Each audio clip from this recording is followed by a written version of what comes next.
Hey there, gamers. This is Icesomnia for IceBleu Gaming, and coming back to you guys after a long hiatus over the summer. I spend my summers out commercial fishing off the coast of Alaska, and now I'm back, and Blue and I are ready to get down to business. Today, I am showcasing a Lightning Barbarian build for the seasons. And I have gotten this Barb onto the ladders. Might be one of the highest ranked Lightning Barbarians, and this is an option for people that have not gotten a Unity yet or double Unity yet with a follower item that prevents their follower from dying. Of course, for pretty much any solo play, everybody's running double Unity with a follower. Invincibility items so that they can withstand the hits, because as you keep progressing into higher, greater rifts, the damage is getting pretty insane, and this Lightning Barbarian build offers a way to just cheese through most of Torment 6 while you're gearing up and looking to do other things. So far, solo, I've cleared Greater Rift 29. Didn't do much solo play the past couple days. Been actually doing group play lately, but you can see here that I'm on the leaderboards. When I did clear this one, it was right around rank 150, which was pretty exciting for me. And something a little different. Most barbarians are running fire charge builds right now. Some people are doing leap quake builds for group play, and this is an enjoyable build just for farming and for gearing out to get those few clutch pieces, such as my next big upgrade I'm trying for is a furnace mace, and then I'll be changing my build around. But I wanted to showcase this lightning build for those of you trying to move into the ladders on the season and get it going. So this is a lightning charge build running full Immortal King set as well. And you can see here I'm running with the four pieces of a Raker's charge set in gloves, helm, legs, and boot slots, and then running Immortal Kings by using IK chest, belt, and boulder breaker. And there are options if you want to run full IK. I was running it for a while without the Vile Ward. Trying that, you can still zoom through most of Torment 6 if you're just farming normal rifts or just out farming bounties trying to get a better Ring of Royal Grandeur, which is something I'm thinking about doing myself because I'd like to pick up a little more cooldown reduction in that slot, or maybe even some more crit chance there. But yes, and but you can run this build without the IK weapon and just run with the Raker's shoulders instead of the Vile Ward if you're just farming T6 or just starting to move into greater rifts. For me, the difference switching back over to Vile Ward was the difference between getting 20 or 30 million crits and upwards of 70, 80, 90, 150 million crits depending upon playstyle and how many mobs you're able to charge through.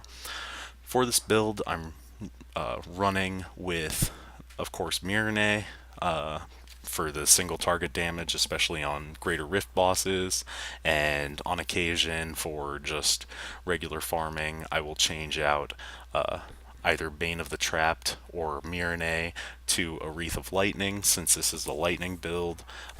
There are reports that the Wreath of Lightning does get affected by lightning skill damage, which is nice if you're running a lightning build with a lot of lightning damage. I was able to craft finally a decent Hellfire Amulet yesterday after this was the fifth one I crafted, and was able to make it work. Still isn't excellent, but I'm happy with it for the time being. This build uses Frenzy Smite for lightning damage and a stun there. Of course, the lightning rune for charge. And I'm running with the Insanity rune for Wrath of the Berserker. Before I got my toughness up earlier in the season character, I was running the Striding Giant rune to reduce damage taken, but I found that once I was able to get used to running Greater Rifts and keeping an eye out for those electrified dangerous packs that you can't pass up the 50% increased damage. Call of the Ancients together as one because the heart of this build is having your permanent Ancients out to split your damage with damage taken with them, and running with a lot of cooldown reduction. This is down to about a 50 some odd second cooldown for me. Same with Wrath of the Berserker. Running with Ignore Pain, which is pretty much a must. Most of the time you want to pop it before charging into packs, just in case you're, cruising through a Greater Rift and you're not necessarily checking to see if they're an electrified pack or maybe a Fire Chains pack, which are typically the only ones that give charge barbarians any problem. And then you do have one sort of open slot for just general farming and group play. I recommend Warcry with Impunity just because it's a great group buff. I have been for solo Greater Rifts. I've been running Battle Rage into the fray because it synergizes very well with a charge barb, getting a bunch of mobs around you, increasing your crit chance, getting those bigger numbers, getting that damage out quick, and just zerging down elite packs is nice. And then also another option I've been toying with is Threatening Shout. It may, in higher Greater Rifts and group play, work out better for you than Warcry because the minus 20% damage taken can be better than buffing toughness, and it all depends upon who you're playing with or whether you're playing solo and your own personal preference and playstyle. Also, I'm running Ruthless primarily for finishing off those elite packs and finishing off those Rift Guardians. Berserker Rage because as you don't have a spender in this build, you are at maximum rage or maximum fury almost at all times. Superstition because it's too OP to pass up, and Boonable Kothos just to get your Wrath of the Berserker and your Ancients back up quicker, because in higher Greater Rifts your Ancients will be dying on packs, and there may be times when you need to charge away, wait out a cooldown for Ignore Pain or Wrath to come back up, or get your Ancients back out there. And I ended up going Lightning here because that's just kind of the way that the gearing worked out. And this is Torment 6, just doing some Fields of Slaughter farming. You can see that it's just the damage output is great. And Goblin, maybe I'll get a portal here. I was lucky enough to get a Lightning SOJ very early on in the ladder and have been enjoying running with that. But for gearing for this build, you want to try and take cooldown reduction in every slot possible. Currently I've got it on rings, I need to get it on my gloves, do have it on my Vile Ward, and I'm running the Gogok of Swiftness just to get that stack up higher and pick up that extra CDR from that.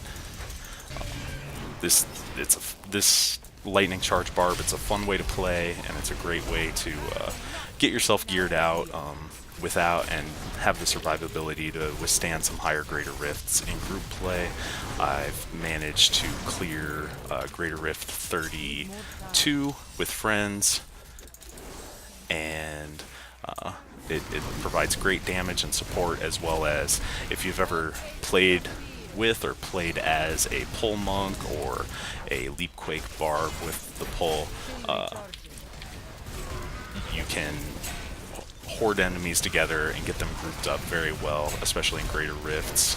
These white mobs are dying a little too easily because Torment 6 has turned into a joke. Also, secondarily, this is a fun build if you're trying to power level a couple friends, and which I've done. I've power leveled a few alts for a few buddies on the latter season already. Some options: as I mentioned, you can run without the Vile Ward and still have full IK set going. I personally was running with a Schaefer's Hammer until I got a decent Immortal King's Boulder Breaker to drop.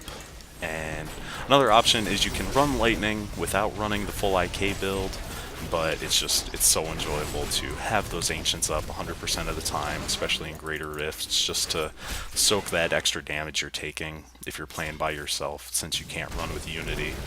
And yeah, so this is Icesomnia's Lightning Barbarian build. Hope you guys enjoy it, and think about maybe doing something a little different. Barbarians are seeming like they're probably the most underplayed class this season. Demon Hunters got a lot of attention, and I think monks as well, and even wizards, due to all of the set bonus buffs that those classes enjoyed recently. But yeah, I just wanted to give you guys a chance to check out a way to play a barbarian if you're thinking about it, that's a little different than what some of the very top guys are doing. But of course, I will be changing the build up as if I do manage to get some unities and follower items going, so that I can push that higher ladder and soak that damage. But you can see here that I'm not having any problem, even with all of the goat spear throwers coming around. So, thanks for watching, and this is Ice for IceBleu Gaming signing off.